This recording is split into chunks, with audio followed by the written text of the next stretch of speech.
What if I told you that there is an Icelandic Christmas tradition that means you would get to spend an entire day or an entire evening reading books and sipping hot cocoa? And that's what you're supposed to be doing.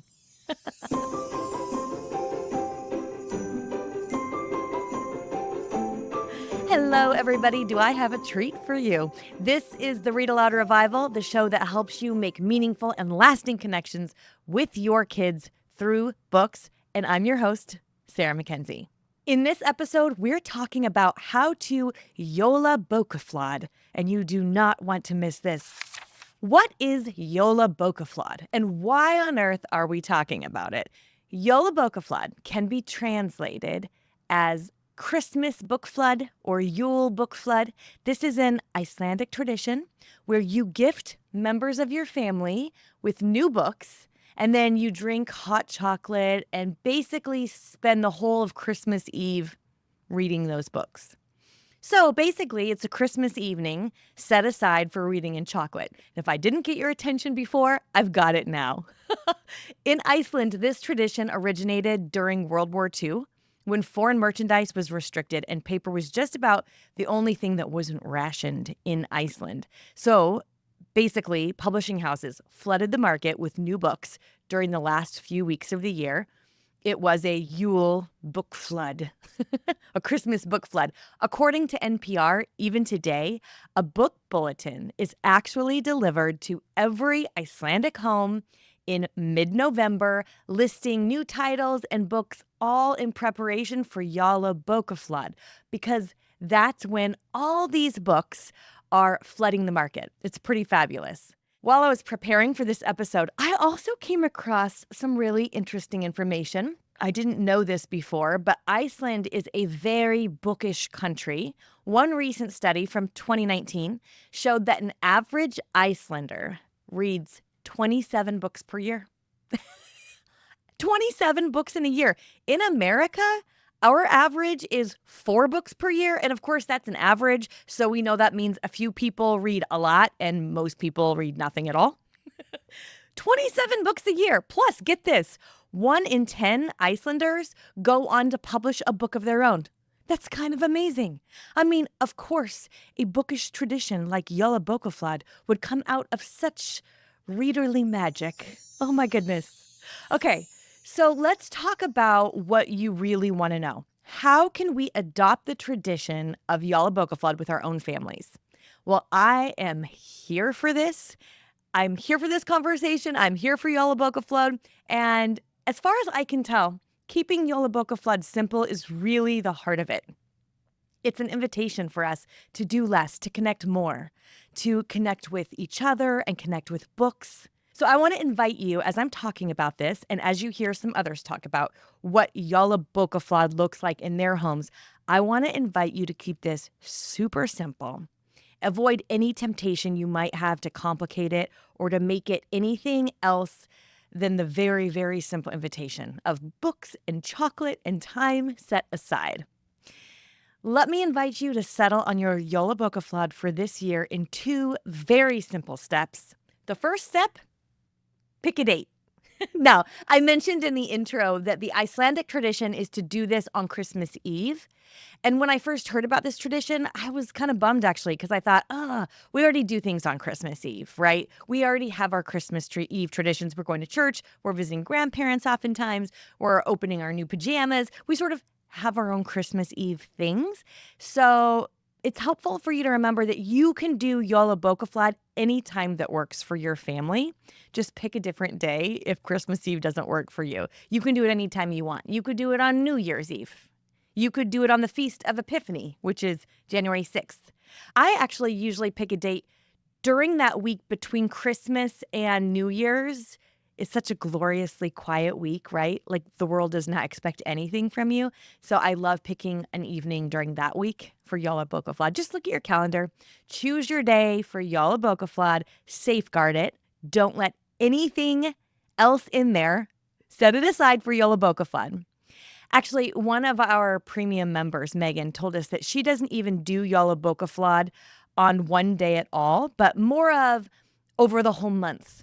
Megan puts books underneath the Christmas tree to be looked at over the whole month. It's a feast of Christmas books, and the kids are invited to read under the twinkling lights of the tree. I've also heard of people wrapping up their Christmas books, like Christmas picture books, so that the kids can unwrap one book all day through Advent to be read aloud.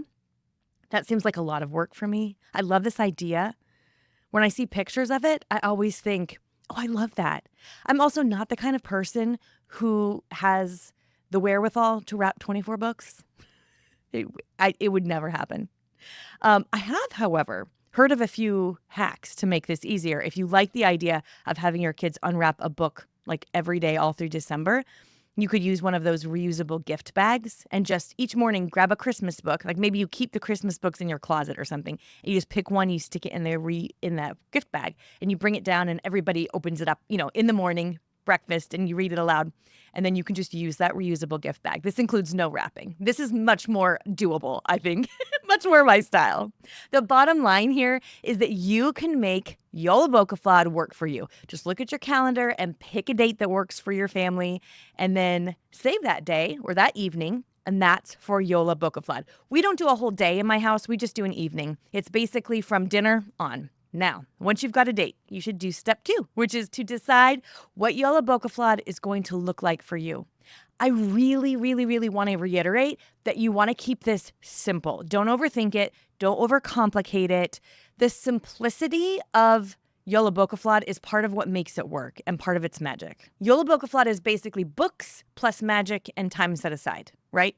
It offers us this really lovely, simple joy. So we don't need to ruin it by making it really complicated, to making it another thing on our to-do list, another thing we have to plan for, right? We have enough of those things at Christmas time already. So a few RAR Premium members recently told me what their Jolabokaflod celebrations look like. So listen in and see if any of the ideas they have for celebrating Jolabokaflod resonates with you. I set out all the books on our table and on our benches and on our windowsills and everywhere. And I put everything facing out, and I put around chocolates and clementines and things like that. And then the kids go around and choose what they want to read. And then everyone curls up and usually has tea or hot chocolate or mulled cider, something cozy. And there are always snacks around.